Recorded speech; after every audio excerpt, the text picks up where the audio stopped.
ఓం సాయిరాం సాయిబాబా భక్తులందరికీ నమస్కారం అండి. బాబా గారి ఆశీస్సులతో అందరూ సంతోషంగా ఉండాలని మనస్ఫూర్తిగా కోరుకుంటున్నాను. ఈరోజు ఒక చక్కటి సందేశంతో బాబా గారు మన ముందుకు వచ్చారండి. ఆ సందేశం ఏమిటో ఆయన మాటల ద్వారానే విందాము. ఆ సందేశం ఏమనగా, తల్లి, నీ జీవితం ఇలా అవ్వడానికి కారణం వీరే బిడ్డ. వారెవరో ఇప్పుడే తెలుసుకొని జాగ్రత్తగా పడు.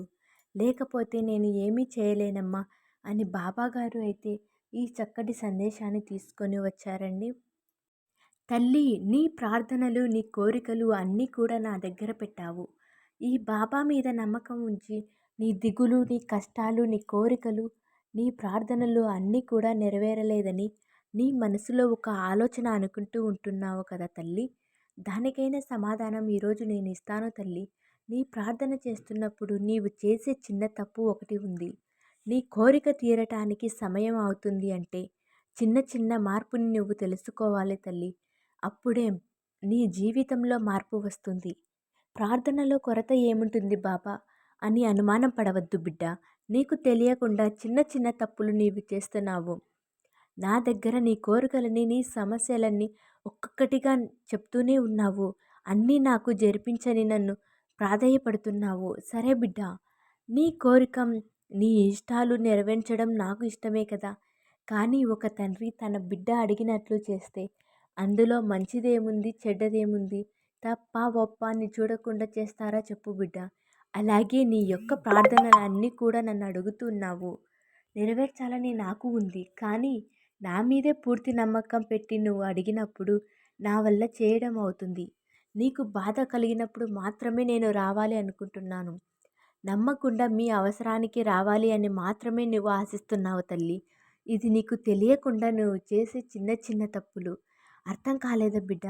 ఆరోగ్యం బాగలేక డాక్టర్ వెళ్ళినప్పుడు ఆ డాక్టర్ ఇచ్చిన మందులు కాకుండా తనకు నచ్చిన మందులు వాడితే ఎలా నయమవుతుంది చెప్పు?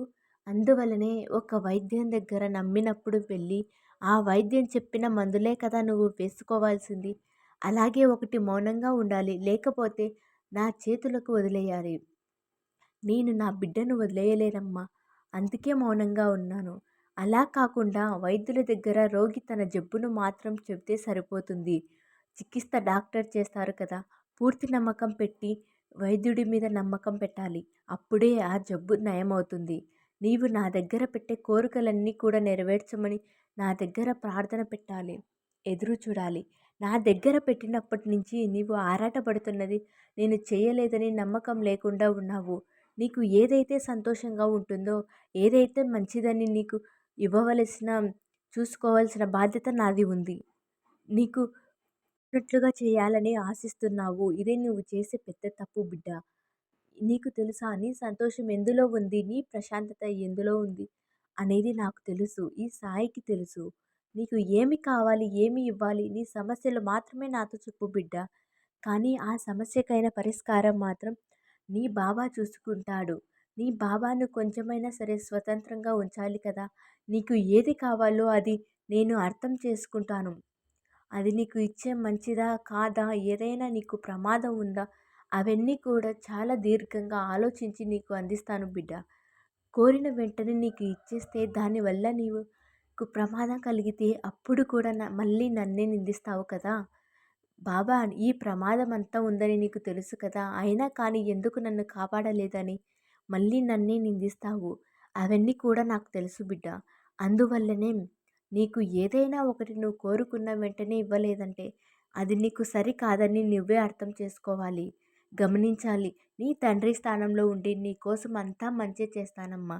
కొంతమంది ఉంటారమ్మా నీ చుట్టూ కూడా మంచి వాళ్ళలాగా నటిస్తూ నీకు మేలు చేసే వారిలాగా ఉంటూ ఉంటారు. అటువంటి వారిని ఎప్పుడు కూడా నమ్మి మోసపోవద్దు. అలాంటి వారిని ఎప్పుడు నీ దరికి కూడా రానివ్వద్దు. నీ యొక్క కష్టాన్ని వాళ్ళు మంచి వాళ్ళ, లేకుంటే నీ కష్టం తీర్చేలాగా నీతో మాట్లాడతారు. వీళ్ళు నా వాళ్ళు, నా అయిన వాళ్ళు, నా కష్టం తీరుస్తారు అని నీకు ఉన్న బాధంతా కూడా వాళ్ళకు చెబితే నీవు వాళ్ళ దృష్టిలో చులకన అయిపోతావు బిడ్డ. వాళ్ళు ఎప్పుడు ఆ విషయాలన్నీ కూడా బయట పెడతారో తెలియదని భయంతో, బాధతో బతకాలి. అందుకే నీ జీవిత రహస్యాలని ఎప్పుడు ఎవరితో చెప్పవద్దు. నీకు మంచి చేస్తున్నట్లుగా, నీకు సపోర్ట్ చేస్తున్నట్లుగానే వారు భావించి నిన్ను వారు నీ సామర్థ్యాన్ని, నీ శక్తిని, నీ తెలివితేటల్ని వాళ్ళు వాడుకుంటారు బిడ్డ. అటువంటి వారికి దూరంగా ఉండు. ఏదైనా చేయాలంటే ఒంటరిగా చెయ్యి. నీకు ఎలాంటి కష్టం ఎదురైనా సరే ధైర్యంగా ఎదుర్కో. అంతేకానీ ఎవరో నీకు తోడు ఉండాలని, తోడు రావాలని ఎప్పుడు కూడా కోరుకోవద్దు. ఎందుకంటే ఎప్పుడు వారిని జీవితంలో వెళ్ళిపోతారో తెలీదు కాబట్టి అటువంటి క్షణాన నీకు చాలా అంటే చాలా ఈ భూమి మీద నరకంలా అనిపిస్తుంది. ఎవరు కూడా వీళ్ళు నా వాళ్ళు, వీళ్ళు నాకైన వాళ్ళు నాకు తోడు ఉంటారు అని ఎక్కువగా ఎవరి మీద ప్రేమను పెంచుకోవద్దు. అలా పెంచుకున్న రోజే ఇక నీ జీవితం నీ చేతిలో ఉండదమ్మా. వాళ్ళ చేతిలోకి వెళ్ళిపోతుంది. వాళ్ళు సరదాగా ఉంటే నీవు సరదాగా ఉంటావు. వాళ్ళు ఏడిస్తే నువ్వు కూడా ఏడుస్తావు. వాళ్ళు వదిలేస్తే నువ్వు ఎంతో నరకంగా అనుభవిస్తావు తల్లి. అందుకే బిడ్డ నీ జీవితం అనేది నీ చేతిలో ఉండాలి.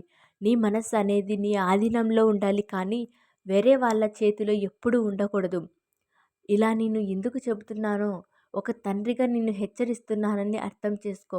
ఎందుకంటే తల్లి ఈ భూమి మీద నరకం అంటే ఎలా ఉంటుందో వాళ్ళు నీకు రుచి చూపిస్తారు. అందుకే మరీ మరీ హెచ్చరించి మరీ నీకు తండ్రిగా చెబుతున్నాను. అర్థం చేసుకో అమ్మ. ఇక్కడ ప్రతి క్షణం కూడా నీవు నిర్ణయించిన విధంగానే నీకు జరుగుతుంది. నీ జీవితానికి ఏది మంచిగా ఉంటుందో, ఏది నీకు సకలం మంచిగా జరుగుతుందో, నీకు ఏదైతే సంతోషంగా ఉంటావో అదంతా కూడా ప్రాప్తించే రోజనేది దగ్గరలోనే ఉందమ్మా. నీ సంతోషం అంతా కూడా నేను చూసుకుంటాను. నీకు ఆనందం కలిగించేలా నేను చేస్తాను. నీకు ఉన్నటువంటి ఆర్థిక పరిస్థితులు అన్నీ కూడా చక్కబెడతాను. అప్పుల సమస్యలు అన్నీ తీరిపోయే మార్గాన్ని చూపిస్తాను. ఇక నుంచి నీవు ఎలాంటి ఆర్థిక పరిస్థితులు, అప్పుల సమస్యలు లేకుండా సంతోషంగా ఉండేలా నేను చూస్తానమ్మా. కానీ నీవు మాత్రం ఎవరిపైన ఆధారపడవద్దు. ఎవరిని కూడా వీళ్ళు నా వాళ్ళు అని మనసుని అతిగా ప్రేమించవద్దు. ఎవరిని ఎక్కడ ఉంచాలో అక్కడే ఉంచు. అప్పుడే సంతోషంగా, ధైర్యంగా ఉంటావు. అలా ధైర్యంగా ఉన్న నాడే నీ జీవితంలో ఎలాంటి సమస్యలు వచ్చినా ధైర్యంగా ఎదుర్కొంటావు అని బాబాగారు ఈరోజు చక్కటి సందేశాన్ని అందించారండి.